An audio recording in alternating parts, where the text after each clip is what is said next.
Selamat datang di channel Alur Donghua. Sebelum menonton, silahkan subscribe, biar Mimin tambah semangat update-nya. 3 hari berlalu dalam sekejap mata. Di suatu malam lagi, di Paviliun Sutra dari Sekte Api Dingin. Sejak kejadian di Balai Istana Surgawi belum lama ini, sekarang ada 2 kali lebih banyak orang yang berpatroli di sini daripada biasanya.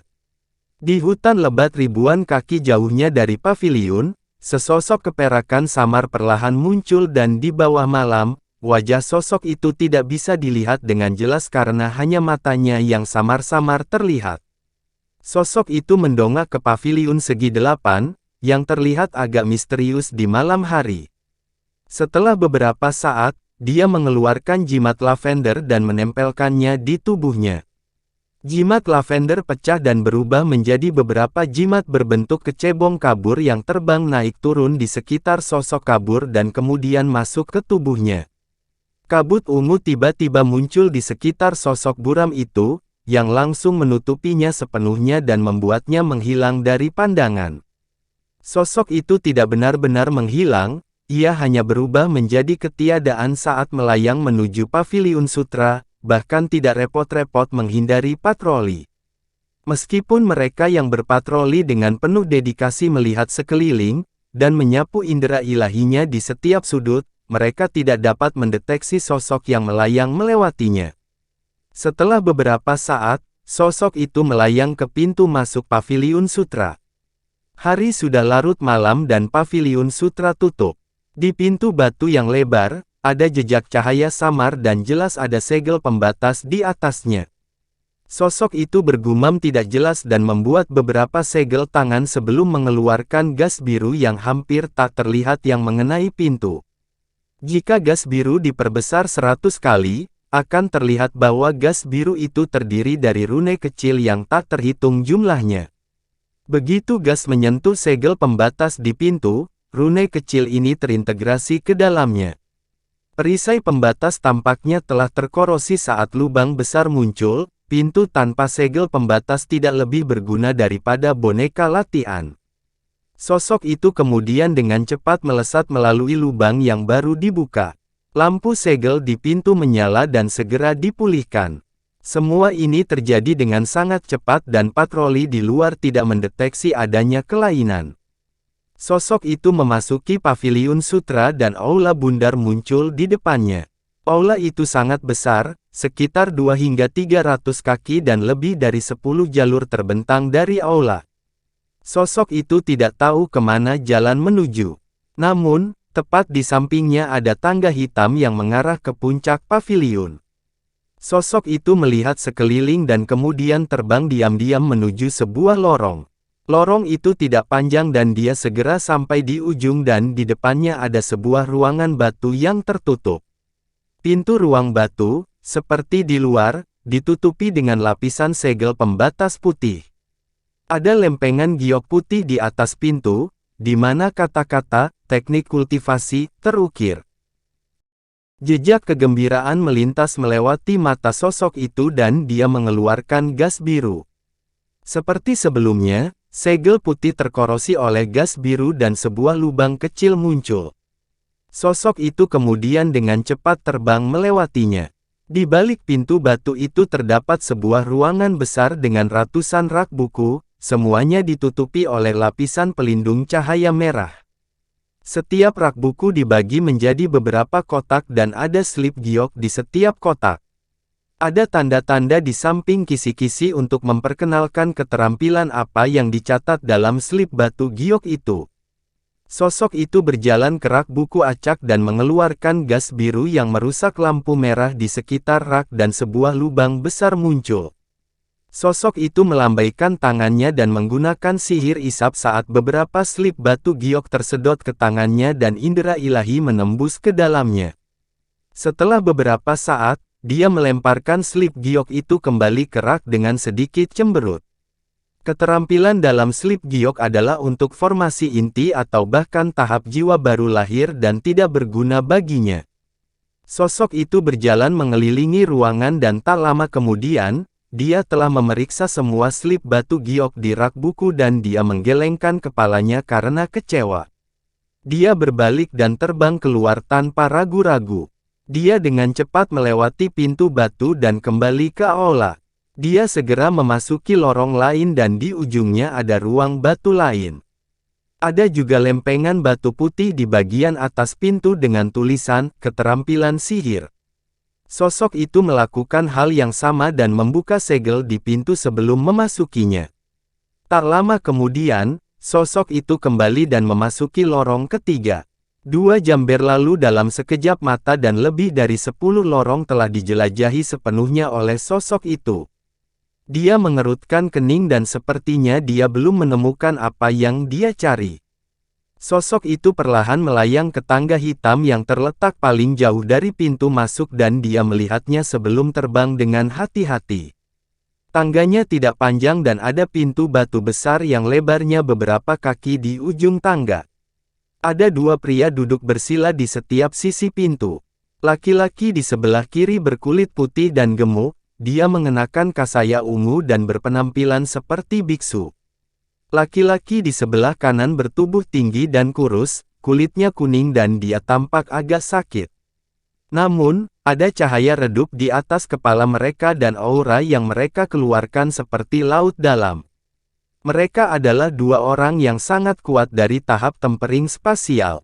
Mereka memejamkan mata dan berkultivasi, tidak merasakan apa-apa tentang hal-hal di bawah mereka. Sosok itu menatap mereka dan dengan cepat mengalihkan pandangannya saat matanya mendarat di pintu batu di belakang kedua pria itu. Cahaya seperti gelombang muncul di gerbang batu, memantulkan cahaya padat berwarna-warni. Dapat dilihat bahwa segel pembatas di sini jauh lebih kuat daripada yang ada di ruangan batu di bawah.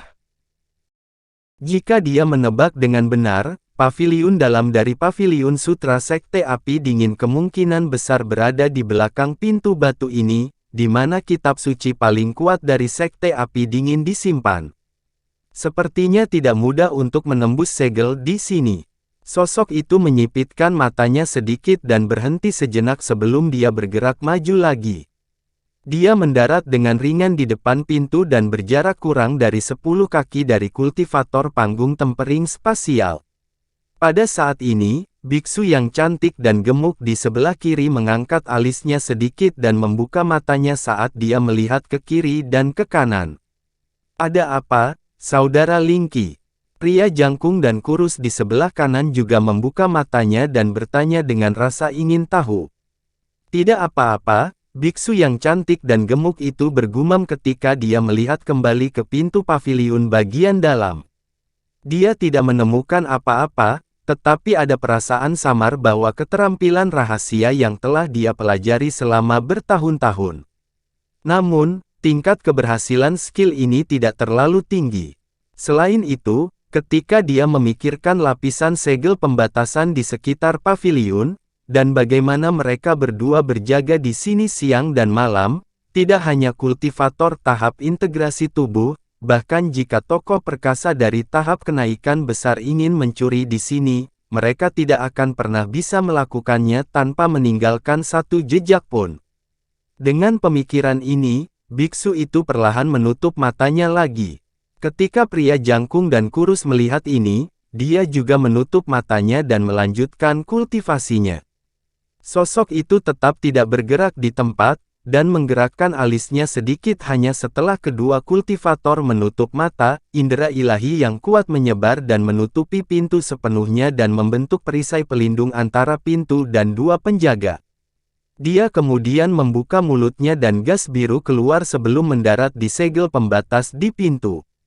Segel seperti gelombang segera menyala seolah-olah menahan invasi gas biru dan mengirimkan gelombang sihir, tetapi 2 penjaga yang dipisahkan oleh penghalang indera ilahi tidak menyadarinya. Sosok itu mengganti segel tangannya dan gas biru naik dan menyusut saat bertarung melawan segel seperti gelombang.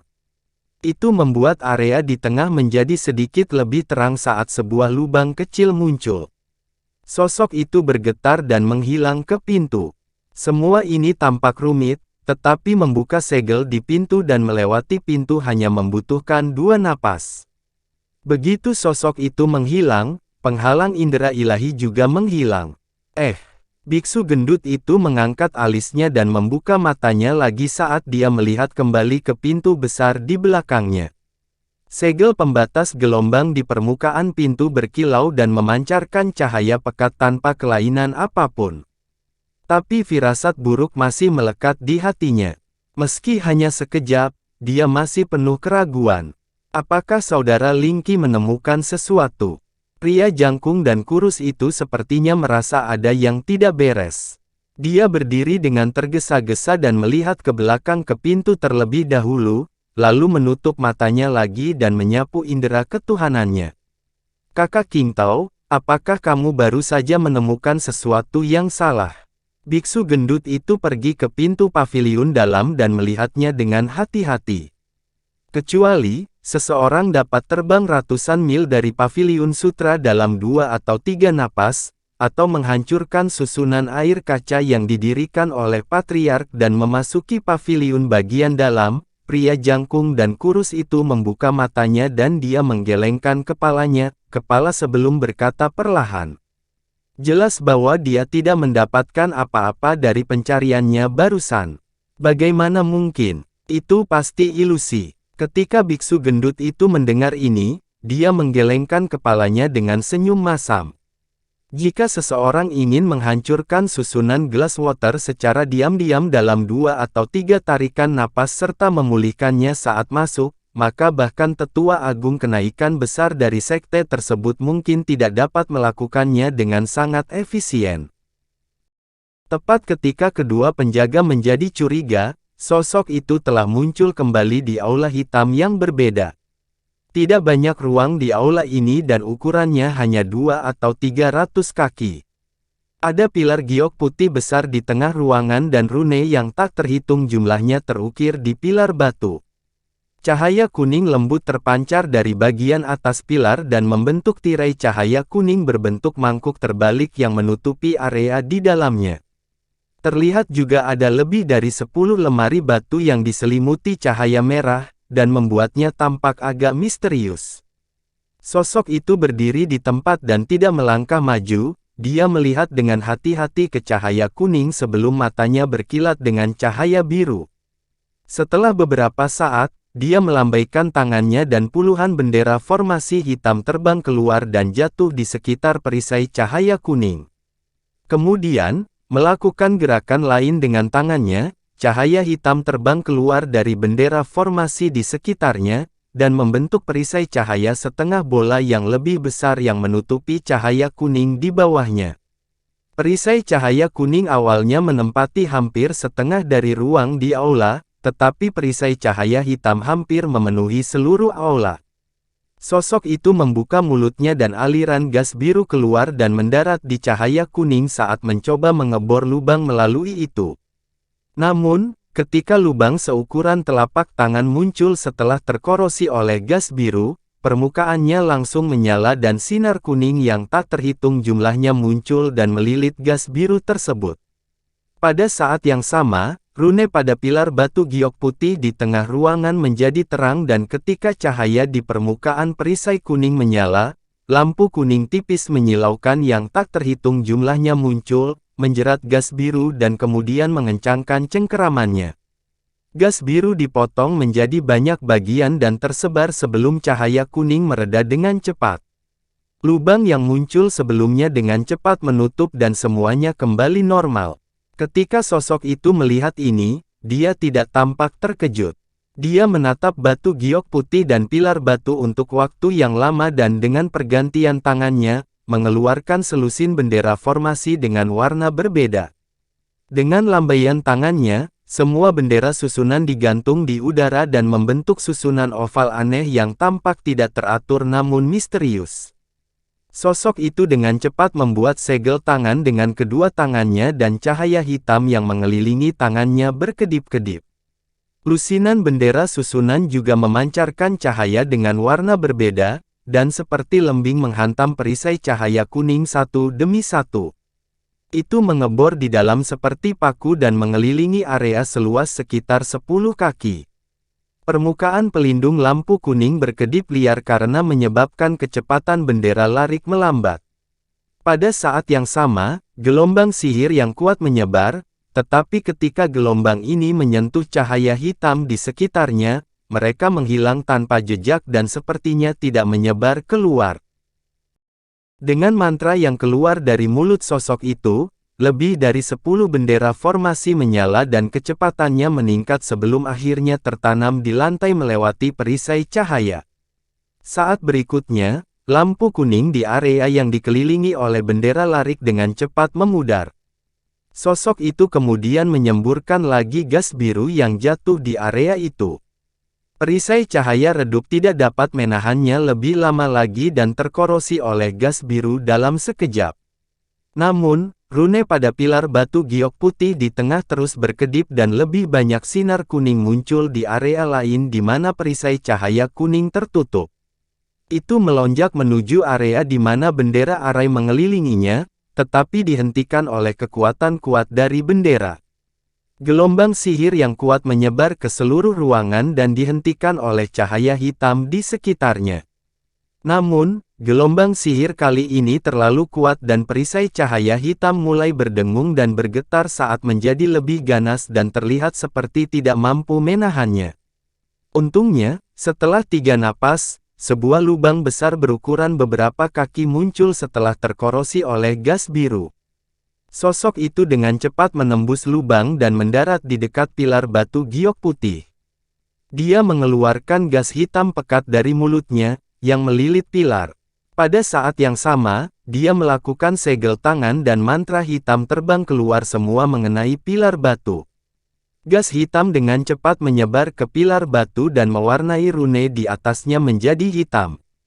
Cahaya pada pilar batu meredup dan cahaya pada perisai cahaya kuning memudar perlahan dan semuanya kembali normal. Sosok itu melambaikan mantra dan selusin bendera susunan terbang keluar dari perisai cahaya dan kembali ke tangannya dan dia menyingkirkannya. Tindakannya tidak berhenti di situ saat dia sekali lagi mengeluarkan setumpuk bendera susunan kuning, yang berubah menjadi lebih dari 10 sinar cahaya dan mengenai perisai cahaya kuning. Bendera formasi ini jatuh ke dalam cahaya tanpa perlawanan dan menghilang. Perisai kuning berfluktuasi sedikit dan kemudian kembali normal. Lubang besar yang terbuka karena gas biru juga pulih dengan cepat. Sosok itu kemudian menoleh untuk melihat ke 10 lemari batu di sekitar pilar batu. Ada lapisan lampu merah di atas masing-masing lemari batu. Sosok itu pergi ke lemari batu dan tanpa ragu-ragu, mengeluarkan gas biru yang mendarat di permukaan cahaya.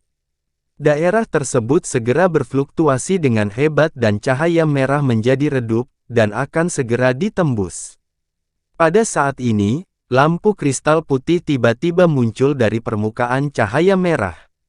Cahaya merah dan putih saling memantulkan dan segera menahan korosi gas biru. Pada saat yang sama, bel melengking terdengar dari dalam aula. Udara di sekitar sosok itu bergetar dan dia tampak terkejut. Tapi di saat berikutnya, dia melantunkan dengan suara rendah dan gerakan tangannya terus berubah. Gas biru segera berguling dan berubah menjadi berbagai bentuk saat semua dengan kejam memukul segel pembatas merah dan putih. Tapi tidak peduli bagaimana gas biru berubah, itu tidak dapat menembus. Sosok itu tiba-tiba melambaikan tangannya dan memanggil kembali gas biru itu. Dia kemudian menunjuk ke area di antara alisnya dengan 2 jari dan tanda hitam terbelah saat mata yang sehitam tinta muncul. Mata menoleh sedikit dan rune hitam bisa terlihat di dalamnya. Cahaya hitam yang setebal jari ditembakkan ke udara dan mengenai segel di luar lemari batu. Segel pembatas merah dan putih itu seperti selembar kertas di depan lampu hitam. Cahaya hitam segera menembus dan dengan keras. Ada kilasan di area antara alis sosok itu dan indera ilahi yang kuat terpancar darinya. Itu terbagi menjadi lusinan bagian, yang masing-masing membenamkan dirinya menjadi sepotong batu giok dan dengan cepat menjelajahi isinya. Dengan dering bel barusan, segel larangan di luar Paviliun Sutra mulai berkedip liar dan terus mengirimkan peringatan. Seseorang membobol Paviliun Sutra. Siapa yang begitu berani? Dia pasti mencari mati. Mungkinkah pencuri yang menyelinap ke aula istana surgawi? Bersamaan dengan teriakan kemarahan, sosok-sosok dari segala arah berkumpul menuju Paviliun Sutra. Dengan pelajaran yang dipetik dari aula istana surgawi, petugas patroli ini tidak ragu sama sekali. Sementara mereka mengirim orang untuk memberitahu atasan, beberapa pemimpin terkuat segera masuk ke Paviliun Sutra. Di malam yang gelap, semua tempat di Sekte Api Dingin menyala terang karena banyak murid berlarian dengan kacau. Faktanya, orang pertama yang bereaksi adalah dua kultivator tahap tempering spasial di pintu masuk paviliun dalam. Begitu alarm berbunyi, mereka berdua langsung melompat saat wajahnya menunjukkan campuran terkejut dan kemarahan. Seseorang benar-benar berhasil menyelinap ke paviliun dalam di bawah mata mereka. Apakah itu benar-benar kultivator Grand Ascension? Pikiran ini melintas di benak mereka, tetapi mereka tidak bisa peduli tentang hal lain saat ini. Mereka segera mengeluarkan jimat giok. Yang satu berbentuk seperti bulan melengkung dan yang lainnya berbentuk oblet. Kedua potong batu giok itu dipasang bersama untuk membentuk lingkaran penuh dan kedua pria itu menempelkannya di suatu tempat di pintu. Segel pembatas seperti gelombang bersinar dan menghilang dengan sekejap. Pintu batu terbuka dan mereka bergegas masuk tanpa berkata apa-apa. Mereka tercengang saat melihat perisai cahaya hitam di dalamnya. Biksu gendut itu berpikir dan menggertakkan giginya saat dia mengeluarkan senjata ajaib cermin bundar. Melakukan gerakan dengan tangannya, cahaya abu-abu pada cermin bundar menyala dan menembakkan seberkas cahaya tebal yang mengenai perisai cahaya hitam, dan membuat suara ledakan yang memekakkan telinga saat terjadi benturan. Perisai cahaya segera berguling dengan keras dan naik dan turun seperti gelombang air, tetapi tidak segera dikalahkan. Hampir pada saat yang sama, 4 pedang terbang biru terbang keluar dari pria jangkung dan kurus sebelum berubah menjadi 4 bunga teratai biru. Energi pedang biru yang tak terhitung jumlahnya keluar dari 4 bunga teratai biru dan mendarat di perisai cahaya hitam. Perisai cahaya hitam tidak tahan lagi dan robek saat mengungkapkan situasi di dalamnya. Beraninya kau pencuri. Kedua kultivator itu merasa lega saat melihat sosok keperakan samar di dalamnya, tetapi pada saat yang sama, mereka merasa malu dan marah. Aura yang keluar dari sosok itu hanyalah tahap Naschen Soul. Namun, orang ini tidak memperhatikan dua kultivator tahap tempering spasial di luar. Dia baru saja selesai melihat slip batu giok di lemari batu pertama dan sosoknya bergoyang sebelum pindah ke lemari batu berikutnya. Cahaya hitam yang ditembakkan dari tengah alisnya menghancurkan segel yang mengelilingi lemari batu dan dia kemudian melepaskan indera ilahi dan dengan tenang memeriksa melalui slip batu giok.